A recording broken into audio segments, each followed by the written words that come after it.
आपण पाहताय न्यूज 18 लोकमत आणि एक महत्त्वाची बातमी हाती येते या क्षणाची। राष्ट्रवादी काँग्रेस शरद पवार पक्षाचे सर्व उमेदवार अतिशय आक्रमक झालेत आणि सगळे उमेदवार हे आता उच्च न्यायालयात दाद मागणार आहेत। 6 तारखेच्या आधी राष्ट्रवादी शरदचंद्र पवार पक्षाचे पराभूत झालेले सगळे उमेदवार 6 जानेवारीपर्यंत आपापलं प्रतिज्ञापत्र दाखल करतील। निवडणूक आयोगाने नियम न पाळल्याची तक्रार सुद्धा हे सगळे उमेदवार न्यायालयाकडे करणार असल्याचं कळतं। सगळे पराभूत झालेले राष्ट्रवादी काँग्रेस शरदचंद्र पवार पक्षाचे उमेदवार एकत्र येत मुंबई उच्च न्यायालयात एक याचिका दाखल करणार आहेत आणि या याचिकेच्या माध्यमातून निवडणूक आयोगाला विविध मुद्द्यांवर आव्हान देण्यात येईल।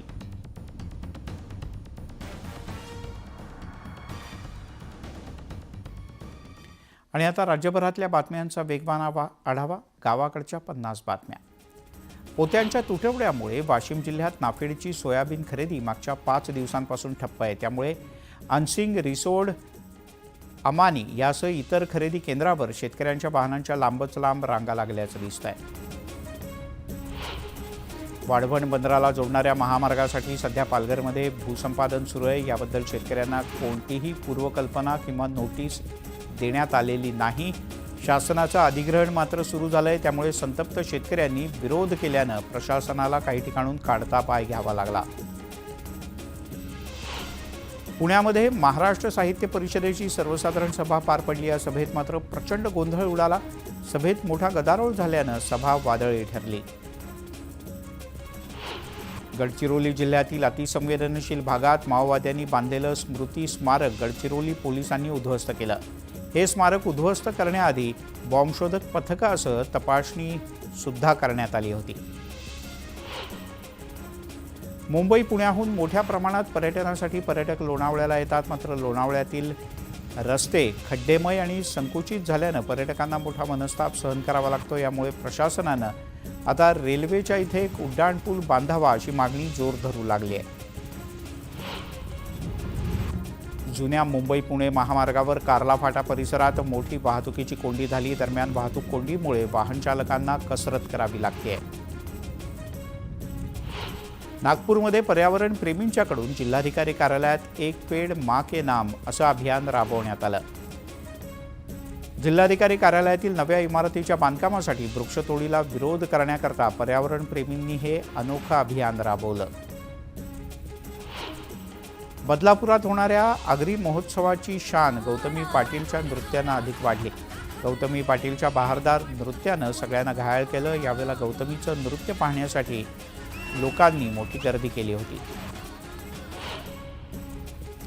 अकोल्याच्या बाळापूर तालुक्यात कारंजा रमजानपूरमध्ये जिल्हा परिषद शाळेचा स्लॅब कोसळला। बांधकाम झाल्यानंतर अवघ्या 8च दिवसात हा स्लॅब कोसळल्यानं नागरिकांनी संताप व्यक्त केला आहे।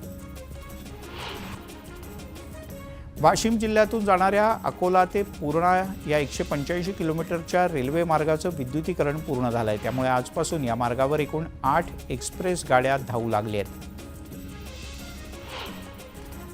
अमरावतीच्या तिवसा इथे राज्यस्तरीय बैलगाडा शर्यतीचं आयोजन करण्यात आलं। विशेष म्हणजे यंदा महिलांनी सुद्धा या स्पर्धेत उत्स्फूर्त सहभाग घेतला। परभणीतील पूर्णा शहराच्या लगत काही वर्षांपासून सुरू असलेल्या रेल्वे उड्डाणपुलाचं काम रखडलंय। त्यामुळे खड्डेमय रस्त्यातून नागरिकांना प्रवास करावा लागतोय। नागरिक संताप्त आहेत, त्यामुळे पर्यायी रस्त्याची तातडीनं दुरुस्ती करावी अशी मागणी सुद्धा करण्यात येते। अहिल्यानगर शहरात अवजड वाहनांना प्रवेशबंदी असतानाही अवजड वाहनं सर्रास रस्त्यावर येतात, त्यामुळे वाहतुकीची कोंडी होते। तसंच अपघाताचं प्रमाणही वाढलंय। अवजड वाहनांना शहरात प्रवेशबंदी करावी अशी स्थानिक नागरिकांची मागणी आहे। येवल्याच्या ग्रामीण भागात बिबट्यानं दहशत पसरवली। चिंचोडी, निमगाव, पारेगाव या परिसरात बिबट्याचा मुक्त संचार पाहायला मिळाला। त्यामुळे वनविभागानं तात्काळ पिंजरा लावून बिबट्याला जेरबंद करावं अशी मागणी होती आहे। सरपंच देशमुख हत्या प्रकरणी सीआयडीकडून अनेकांची चौकशी सुरू आहे। खंडणी प्रकरणात सीआयडीनं वाल्मिक कराड यांची पत्नी मंजली कराड यांची आज पुन्हा चौकशी केली। त्यासोबत याआधी राष्ट्रवादी अजित पवार गटाचे जिल्हाध्यक्ष राजेश्वर चव्हाण आणि वाल्मिक कराड यांचे अंगरक्षक यांची देखील चौकशी करण्यात आली होती. ज्या काळ्या रंगाच्या स्कॉर्पिओ कारमध्ये सरपंच संतोष देशमुख यांचं अपहरण करून हत्या करण्यात आली ती स्कॉर्पिओ पोलिसांच्या हाती लागली आहे. विशेष म्हणजे या कारमध्ये पोलिसांना मुख्य आरोपींचे 2 मोबाईल फोन सुद्धा सापडले आहेत. संतोष देशमुख यांच्या हत्येपूर्वीचा एक व्हिडिओ सीआयडीच्या हाती लागला आहे. दरम्यान आरोपी सुदर्शन घुलेच्या मोबाईलमधला हा व्हिडिओ सीआयडीनं ताब्यात घेतला आहे. सुदर्शन घुलेसह दुसऱ्या आरोपीचा मोबाईल सुद्धा सापडला असून आरोपीच्या मोबाईलवरून हत्येच्या वेळेला एका वरिष्ठ नेत्याला फोन वारंवार गेल्याचं समोर आलंय.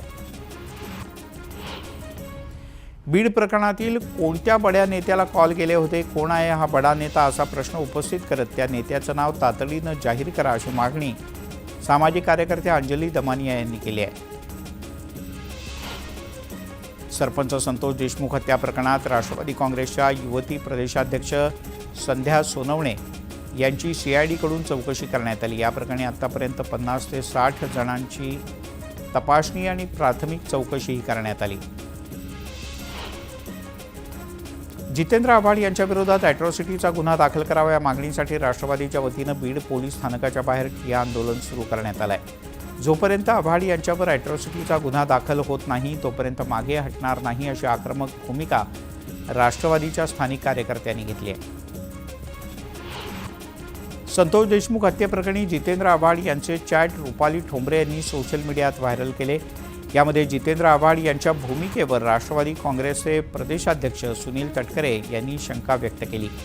या सगळ्या प्रकरणाची सखोल चौकशी सायबर सेलमार्फत व्हावी अशी मागणी त्यांनी केली आहे. बदनामी केल्याचा आरोप करत रुपाली ठोंबरे यांच्या विरोधात जितेंद्र आव्हाड यांनी बीडमध्ये तक्रार दाखल केली. दरम्यान हा खोटा गुन्हा असून मी घाबरणार नाही असं रुपाली ठोंबरे म्हणाल्या. धनंजय मुंडे यांच्या संदर्भात सर्व निर्णय मुख्यमंत्री देवेंद्र फडणवीसच घेतील. फडणवीस यांच्याकडे डावा उजवा असं काही नसतं असं वक्तव्य भाजपचे ज्येष्ठ नेते आणि मंत्री चंद्रकांत पाटील यांनी केलं आहे. सुरेश धस यांनी प्राजक्ता माळी यांच्यावर केलेल्या टीकेचा चंद्रकांत पाटील यांनी निषेध केला. एखाद्या स्त्रीबद्दल असं बोलणं किंवा एखाद्या अभिनेत्रीचं नाव कोणाशीही जोडणं सुरेश धस यांना शोभत नाही. त्यामुळे त्यांनी कोणत्याही महिलेची अशी नाचक्की आणि बदनामी होईल असं वक्तव्य करू नये असंही चंद्रकांत पाटील यांनी म्हटलंय. बीडमध्ये अंजली दमानिया यांनी आंदोलनाला सुरुवात केली आहे. जोपर्यंत संतोष देशमुख यांच्या आरोपीला आणि हत्यारांना पोलीस अटक करत नाहीत तोपर्यंत आंदोलन सुरूच ठेवणार असं त्यांनी म्हटलंय. बीड आपण सोडणारच नाही असंही अंजली दमानिया म्हणाल्या. अंजली दमानिया यांनी धनंजय मुंडे यांच्यावर जोरदार हल्ला चढवला. वाल्मिक कराड आणि धनंजय मुंडे यांच्या विरोधात पुरावे गोळा करण्यात येत आहेत असंही त्या म्हणाल्या. धनंजय मुंडे यांच्यासारखा माणूस मंत्रिमंडळात नको अशी मागणी त्यांनी ठामपणे केली. संतोष देशमुख हत्या प्रकरणी आता सीआयडीनं तपासाचा फास आवळलाय. आज पुन्हा एकदा वाल्मिक कराड यांच्या पत्नीची चौकशी केली जाईल. यासाठी त्यांना बीडला बोलावण्यात आलंय. सीआयडीची 3 पथकं या सगळ्या प्रकरणाचा सविस्तर तपास करतायत. अनेक कॉल रेकॉर्डिंगची पोलिसांनी तपासणी केली आहे. कराडच्या बॉडीगार्डचे फोनसुद्धा पोलिसांनी जप्त केल्याचं कळतं. उत्तम जानकर यांनी बीडमधील घटनेचा निषेध केलाय. वाल्मिक कराड मलिदा गोळा करायचा, हत्या करायचा आणि याचा करता करवता धनंजय मुंडेच होता असा गंभीर आरोप उत्तम जानकर यांनी केला. तर राज्य सरकारनं हे गुंड तयार केलेत असंही ते म्हणाले. आम्ही सर्व कलाकार प्राजक्ता माळीसोबत आहोत. प्राजक्ता माळीनं जी भूमिका मांडली आहे ती योग्य आहे. त्यामुळे कलाकाराला कलाकार राहू द्या. विनाकारण कलाकाराचं नाव अन्य कोणाही सोबत जोडू नका असं म्हणत गौतमी पाटीलनं प्राजक्ता माळीला पाठिंबा दर्शवला आहे. सामाजिक न्यायमंत्री रामदास आठवले उद्याला बीडच्या मस्साजोगच्या दौऱ्यावर असतील. ते संतोष देशमुख कुटुंबियांची सांत्वनपर भेट घेतील. सरपंच संतोष देशमुख यांच्या हत्येनंतर देशमुख कुटुंबियांची भेट घेणारे ते पहिलेच केंद्रीय मंत्री असणार आहेत. परभणीसह बीडमधील घटनेच्या निषेधार्थ मुंबईतल्या चेंबूरमध्ये सकल मराठा समाजाकडून आंदोलन करण्यात आलं. यावेळेला आरोपींना लवकरात लवकर अटक करण्यात यावी अशी मागणी करण्यात येते. शिवसेना ठाकरे गटाचे नेते अनिल परब यांनी शिर्डीत साईबाबांच्या समाधीचं दर्शन घेतलं. बीडमध्ये सुख शांती समाधान लाभू दे अशी प्रार्थना बीडच्या जनतेच्या वतीनं त्यांनी साईबाबांच्या चरणी केली. प्राजक्ता माळी यांची तक्रार महिला आयोगाला प्राप्त झाली असून त्याचा अभ्यास करून कायदेशीर बाबी तपासून नियमानुसार आयोग योग्य ती कारवाई करेल. तसंच सोशल मीडियाच्या माध्यमातून प्राजक्ताला ट्रोल करणाऱ्यांच्या विरोधात शासनाकडून कठोर कारवाई करण्यात आयोग पुढाकार घेईल असं महिला आयोगाच्या अध्यक्षा रुपाली चाकणकर यांनी म्हटलंय. हिंगोलीत कौटुंबिक वादातून पोलीस कर्मचाऱ्यानं स्वतःच्याच पत्नीसह सासूरवाड्यातल्या काही व्यक्तींवर गोळीबार केला. या गोळीबारानंतर पोलिसाच्या पत्नीचा जागीच मृत्यू झाला, तर गंभीर जखमी झालेल्या मेहुण्याचा सुद्धा उपचाराच्या आधीच मृत्यू झाला. तर मुलगा आणि सासू यांच्यावर रुग्णालयात उपचार सुरू आहेत.